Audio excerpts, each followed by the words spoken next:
Splash Pages, everybody, and we're at Rhode Island Comic Con, and we have the great John Glover here. How are you doing today, sir? Fine. So everyone, he's fine. Wait, I'm very tired. I got up at 5 a.m.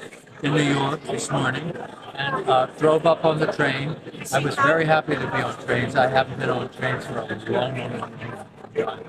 And it was sort of a pretty long ride because I'm not used to it. Mm-hmm. But I used to do it all the time because I worked at Springfield, Massachusetts, and Hartford, and New Haven, and the Shakespeare Festival, Stratford, and blah, blah, blah, blah. But they have questions for me written out, and I'm very nervous about these questions, as I should be, I think, because old green hair here. I'm really tired, but I'll answer the questions. They may be fun. Who knows? It's true. They might be fun. So I do have to ask, you were the Riddler in Batman the Animated Series, and you Was did. I? I believe you were.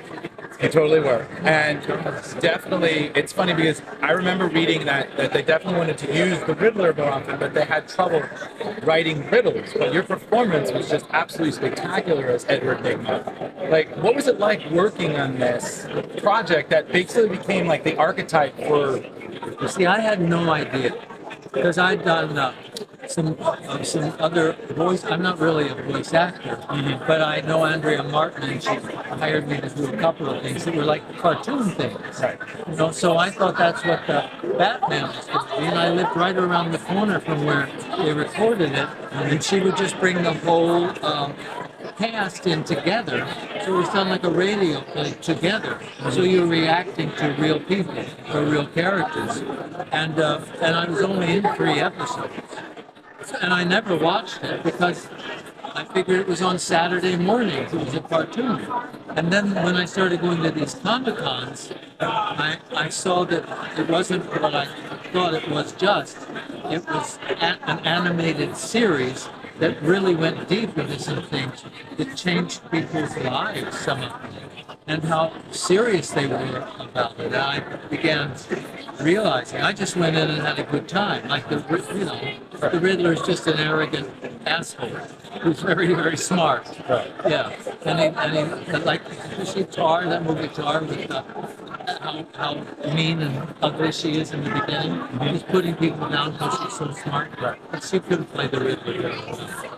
Yeah, and speaking of Riddlers, you were definitely one of the early ones, but there's been other people who voiced the character, and most recently Paul Dano as Batman. Have you watched the other Riddlers? And do you? No, I've never seen another Riddler. When I was a little boy, I think we watched Batman on the TV.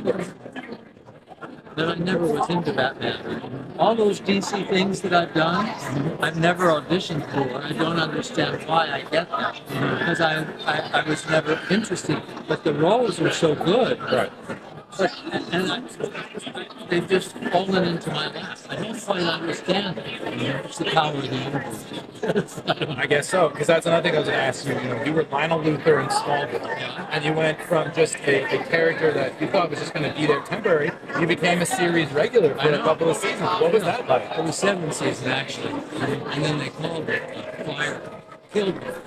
I'm so tired. It's all good. It's all good. Anyway, but somebody dropped out at the last minute. I got a call from my agents, and they're doing a new series about Clark Kent before he became Superman, and Lex Luthor's dad just dropped out. Do you want to go up to Vancouver? They may have you for a couple more episodes, which ran into 7 years. And I mean, the writers really got behind what I saw in Lion to make him more human. Because people would stop me on the street and say, we can't figure out if you're supposed to be a good guy or a bad guy. The best compliment in that.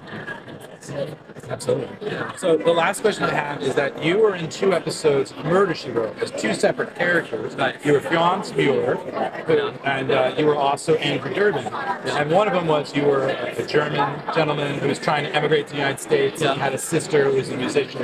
And then when you were the other guy, you were a big gentleman who was something about bonds and such. So yeah, but what was it like working with now the dearly departed Angela Lansbury? Well, you see, it was when I just started doing movies, but I went out to LA and I was doing this movie and that movie, and my agent called and said, "You've been offered a murder she wrote. You shouldn't do it." I said, "Why?" They said, "Because it's television and we're doing movies now." I said, "No, I want to work with Angela Lansbury because I'd known her from Manchurian Canada, and I'd been to I was in college in Baltimore, and Maine was trying on in Philadelphia, and I found out that somebody I went to college with knew one of the dancers, so I drove to Philadelphia, and he said, "Say hello to my friend." And I went and said hello. He said, "Oh, we're doing our photo call tonight. Stay, there'll be sandwiches." And I watched Angela Lansbury be Angela Lansbury after I'd seen her do this acting as this woman, and I realized what a responsibility to carry a show is, and what it. I remember when we were doing the Murder She Wrote, they'd be taking around Universal the tour groups, and she'd wave, and she'd look at us and say, "Wave, boys, girls, this is part of the job." And I got to work with her several other times and have some meals with her. Thank you. So, I mean, she was amazing. A great actress who was a human being and really believed in goodness and values and respect. We definitely miss her very much, and 100%. Thank you so much, Mr. Glover. I really appreciate it, and I hope you have a good rest of the time and stay healthy. I will. Thank you. Putting my mask back on now. Thank you. All right. Well, thank you.